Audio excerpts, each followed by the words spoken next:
Hello and welcome to another edition of Motorcar Speed Shop.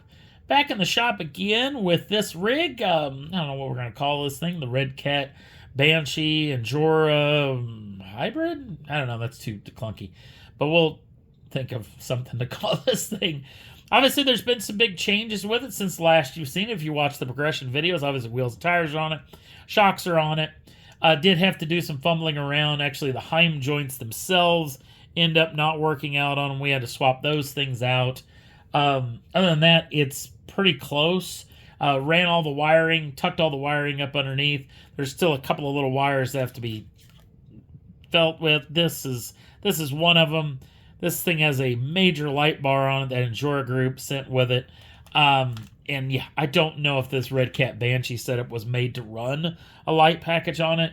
We'll have to see if it'll actually work on it or not. We'll mess with that here in a while once we throw a battery in it. That's another question is the battery, because the batteries, there's a nice little pad back here. I think I might just double side tape it to the pad. It'll be a good place for it. Another thing you've actually seen is the speed controller's actually moved.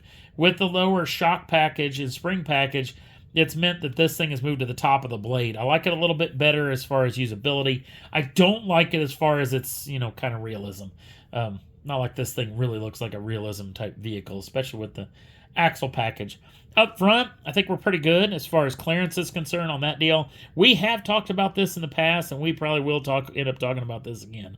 So this servo, we actually moved back to try to get it a little bit more clearance. It doesn't affect any way, shape, or form the way that the thing steers, but still, this thing impacts the chassis, and that's still the problem. We still need to move it back maybe a little bit more. The wire does get in the way of moving it back as far as I'd like, and I think it may become a little bit flexible. This grid here could probably actually come out too, where this servo could probably actually tuck right up into it, and that'll probably end up being our problem solved, because we'll probably end up swapping out these springs. I think this thing's a little bit...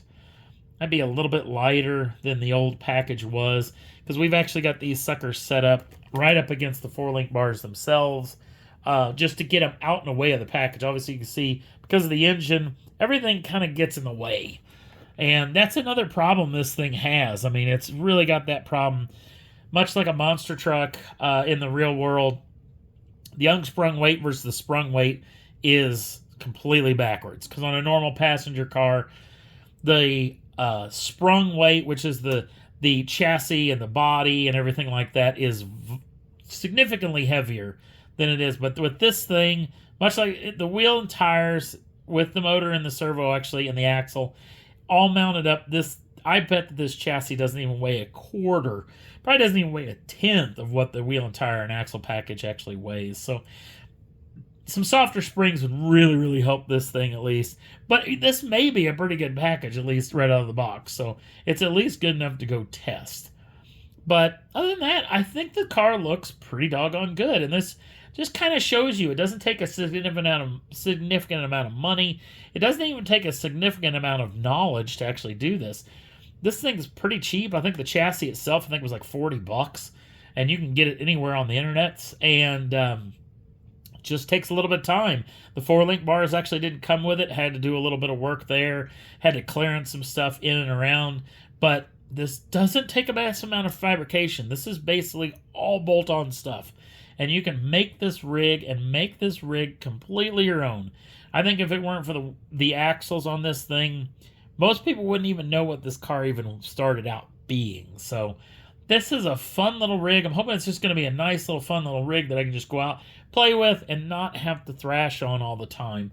If you've seen the videos with the TRX4, that thing took a lot of R&D time to get ready.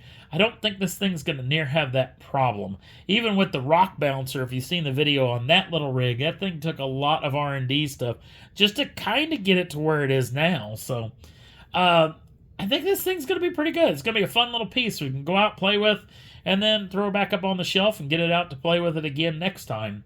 So a couple little more odds and ends things to fix around on it, but I think it's pretty doggone close. So next you'll be able to see probably an exit video maybe after we've done some testing with it, talking about maybe some of the changes we're going to do it, and then we'll show you actually this thing out and about doing its thing. So can't wait for those, and check back in with us real soon, and we'll have some more information on this and a bunch of other fun stuff coming down the pike. Thanks for watching. See you again real soon.